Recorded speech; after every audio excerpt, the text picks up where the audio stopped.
Hi, my name is Connor Riley, and on this week's Connor in Coverage, we talk about what happens when you finally beat up your bully and then figure out how to keep beating him up time and time again.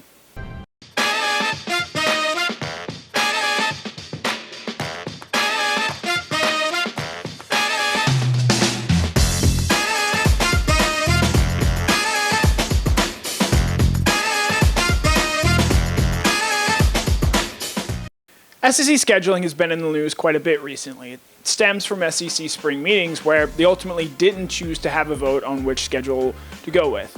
There are two options that were presented, but neither was convincing enough to actually formalize a vote for once Texas and Oklahoma join the league in 2025. The first option is an 8-game schedule with one permanent opponent and then a rotation of the other 7 opponents. This means you get to see every opponent in a 2-year window. The other option is a 9-game schedule with 3 permanent opponents and then a rotation of the other 6. This means that you would theoretically get to see every SEC stadium over the course of a 4-year college career. Ultimately, Kirby Smart knows that there are pros and cons to both sides of this, and while fans might favor a 9-team format, a 4-team college playoff likely formats the 8-game schedule setup. It's hard because I really want to add the game, but I want to do it more for the fans. I really feel like fans and the consumers that come to our games, they want the best games, right? They want the interconference. They want to see SEC play SEC teams. So I want to give them what they want. I also want the best opportunity for our conference to get more teams in the playoff. Well, is the playoff of the future 4? Or is the playoff of the future 8, 6, 12? I don't know that, but you want the most opportunity. As the playoff number grows, I think there's more and more people comfortable with more SEC games, but that's not the only reason to do it. The reason to do it is because it's the best teams playing the best teams. Either way it comes out, rivalries with Georgia are going to be affected because of this. Now, Georgia-Florida is probably going to be protected, but the difference between an 8-game schedule and a 9-game schedule would mean seeing Auburn on an annual basis and not in the 8-game setup. Then you have annual opponents like Tennessee that Georgia has played every year since the advent of divisions in 1992 that likely go away as well. But it also brings up another interesting team that Georgia has battled wits with on the field in a couple of classic games in recent years, and that's Alabama. And either way it is sliced, you're going to see more of Georgia-Alabama going forward, at least on a regular season. These two teams have met 5 times since Kirby Smart became the head coach of the program in 2016, yet only one of those games was scheduled to begin during the regular season. That came during the pandemic in 2020. These teams have met in 2 SEC championship games and 2 national championship games. And finally, after last season, Georgia has finally had a win against the Crimson Tide, winning 33-18 in the national championship game. Now, Alabama isn't a rival of Georgia's. There's not enough shared connected history between the two sides over the long course of college football. But these two teams are at least more than just significant other opponents. As mentioned above, these two teams have played against each other in recent national titles, and most importantly, they've won against each other. Opposing fan bases can both point to the 2 national championship games and said, hey, we should have won both of those. It's going to be interesting to sort of see how this next step of the quote-unquote rivalry unfolds. Because Alabama's no longer the great boogeyman that Georgia can't beat. Georgia's taken them down. But Alabama is still the preeminent team in the sport. That's why even though Georgia won the national title last year and brings back a number of interesting players, Alabama, I think, is still rightfully the title favorite entering next season.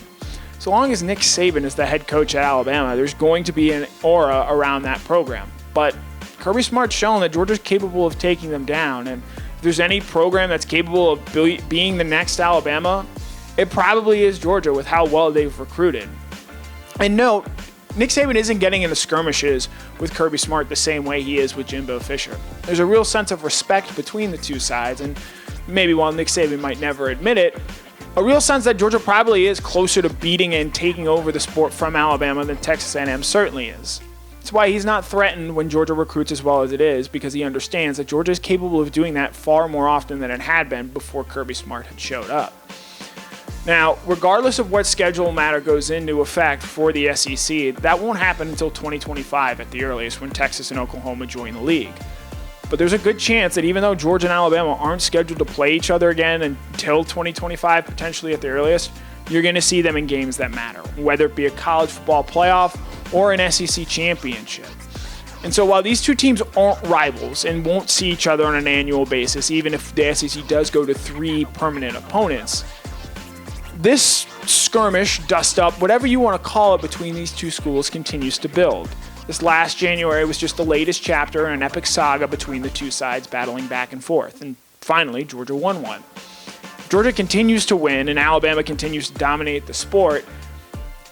It's going to take a while to get there. Nick Saban's probably going to have to stick around for quite a bit longer. And then Alabama's going to have to prove it can sustain without Nick Saban as its head coach. But could this one day develop into one of Georgia's bigger rivalries, even if these two teams aren't playing every year?